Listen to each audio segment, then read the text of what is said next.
Hi, so if I will talk about what I learned in the environmental management system course, then we'll first need to discuss what is environmental management system. So, environmental management system is like a set of processes and practices that enables an organization to reduce its environmental impact and like increase its operating efficiency. So it's like a framework that will help an organization to achieve all its environmental goals through consistent review and evaluation and improvement of environmental initiatives. And as we learned, there are like several objectives or six basic objectives of EMS, or as we talk about environmental management system. First one is review, then analyze, set, establish, monitor, and ensure. Also, developing an EMS is quite not easy. It requires commitment and policy, a good planning by the organization, implementation, evaluation, and review. It needs a support from the top management, as the top management will be the one to introduce these policies and processes that the organization needs to follow together with all its employees. And also, as we are talking about, we in implementing an EMS, we need the management's commitment, the top management's commitment. Since, as I mentioned, this is not an easy process to implement. This is not an easy um, framework for the organization to follow. So it will require effort. It will require time. It will require budget from the top management as well. So top management's commitment is very important in making sure that EMS will actually be successful. Also, we learned about the different scope and preparation of EMS. So, like compliance, the aspects, and impact. So, an organization should actually first review what are their impacts in different or in various environmental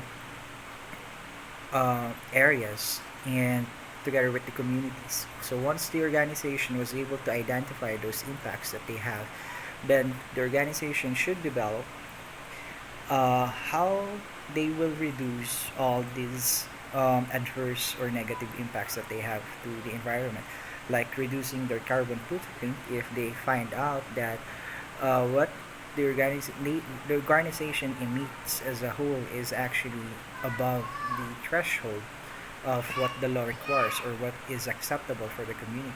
So that's when EMS will come in, and as the organization follows through these policies and processes, then eventually the organization will be able to reduce their negative impact on the environment. Also, we have learned about the different legislations and regulatory rules that an organization must follow. As we know, there are actually a lot of environmental laws and policies that the country or any country implements that an organization or a business should follow. So, as an organization, the management or whoever is in charge with the environmental management system should always be up to date on what legislations will be or might be updated or amended, and what new policies and laws might be passed.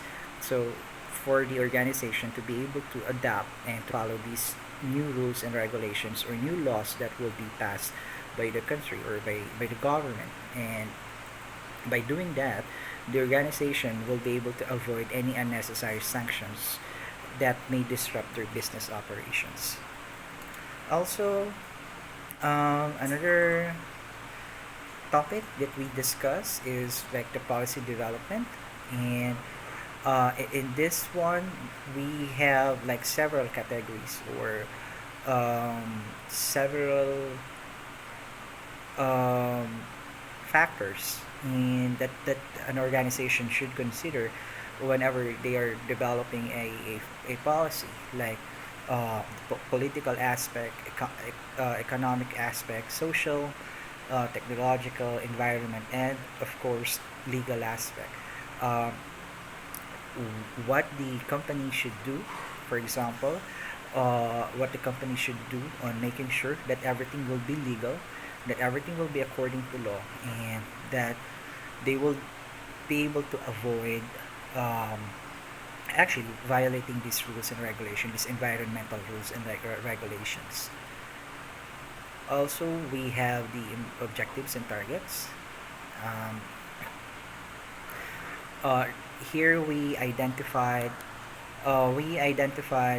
uh, like the different risk assessments, like high frequency, high impact effects on the environment, like happening frequently, and it has a high impact on the environment. We also have high frequency, low impact, low frequency, high impact, and low frequency, low impact. As the name suggests, these events uh, rarely happens and it only has low impact to the environment. And also we have learned about effective communication because communicating these policies and this set of policies and rules that the whole organization should follow is not an easy task. So the whole organization together with the top management and the employees should be on the same page, and we can achieve that by making sure that these targets and objectives, the EMS will actually be cascaded effectively to everyone that is concerned and to all the employees, for everyone to be able to follow it. Also, we discuss the importance of training, uh, as employees needs to be trained to be able to handle different tasks that relates to the environmental management system, because as we mentioned, a single mistake can be costly for the organization, and not for the organization itself but to the environment as a whole. So for example, uh, an employee that's not quite trained in handling um, oil tankers might leak oil in the sea or in the land, and that will cause the organization additional expenses on cleaning this mistake that an employee did, and they might actually face sanctions as well from the government. So, and that's on top of the negative effect that that event will have to the environment. So, as you see, that's just because a single employee was not trained properly to handle the task that was given to him. So, it's very important. Every employee will actually be competently trained and be aware of everything that he needs to do in handling their tasks and responsibilities. Lastly, but not the least, we also discuss the importance of documents and their control, like how important it is to record every meeting and to make sure that an organization will have a basis for the next meeting that they will have. How important every documentation and every record of the environmental policy that they have, all the evaluation, all the progress, all the analyzation that the organization have. It's very important that the business or the organization have or keep those records, and it will serve as their reference to be able to successfully implement EMS.